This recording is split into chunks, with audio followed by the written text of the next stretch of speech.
এক সময় আমরা সরকার পতনের জন্য বৈষম্য বিরোধী ছাত্র আন্দোলনের নেতৃত্বেই অন্যায়ের বিরুদ্ধে এইসব লেখালেখি আমরাই করছিলাম, কিন্তু বর্তমান পরিস্থিতিতে এই চিত্রগুলা আমাদের কাছে আর অপ্রয়োজনীয়, দেখতে কটু, দৃষ্টিকটু লাগতেছে আর কি, যার কারণে আমরা এইসব পরিষ্কার করার উদ্যোগ নিছি। যেগুলো দাবি দেওয়া ছিল আমাদের, আমরা এতদিন সেগুলো লিখে গিয়েছিলাম পুরো দেয়াল, কিন্তু এখন যেহেতু আমাদের দাবিগুলো সব মানা হয়ে গিয়েছে, তো আমাদের মনে হয় না এগুলো যৌক্তিক যে ওগুলো দেওয়ালে থাকবে।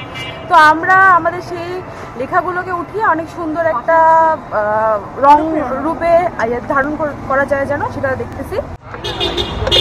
আমরা এগুলো নোংরা করেছি, আমরা এগুলো পরিষ্কার করে দিচ্ছি যাতে রাষ্ট্রটাকে আমরা আমাদের নিজের উদ্যোগে সংস্কার করতে পারি। আমাদের থেকে শুরু আর কি, ছাত্ররা শুরু করছে, ছাত্ররা এটা শেষ করবে। আন্দোলনের সময় আমাদের যে দাবিগুলো সেগুলো আমরা এখানে আমাদের দেয়ালগুলোতে তুলে ধরেছিলাম, কিন্তু এই দেয়ালগুলোতে অনেকের রাগের বহিঃপ্রকাশটা এখানে প্রকাশ পেয়েছে। কিন্তু আমরা এখন চাই আমাদের দাবিটি যেহেতু পূরণ করা হয়েছে, আমরা আমাদের দেয়ালগুলোকে নতুনভাবে আমরা আন্দোলন কেন্দ্রিকই রাখবো, কিন্তু নতুনভাবে রাঙিয়ে ফুটিয়ে তুলব। এখানে অনেক গালাগালিও ছিল, ঠিক আছে, আমরা সেই গালাগালিগুলো মুছে দিতে চাই। আমরা চাই না কারোর প্রতি আমাদের ঘৃণাটা রাখতে সেভাবে, কিন্তু আমরা আমাদের এই দেয়ালগুলোতে আমরা আমাদের আন্দোলনটাকে ফুটিয়ে তুলতে চাই, যাতে সবাই জানতে পারে যে আমাদের আন্দোলনে কি হয়েছে, আমাদের যে তারুণ্যের যে শক্তি, সেই শক্তির চিত্রটাই আমরা এখানে মূলত ফুটিয়ে তুলতে চাই।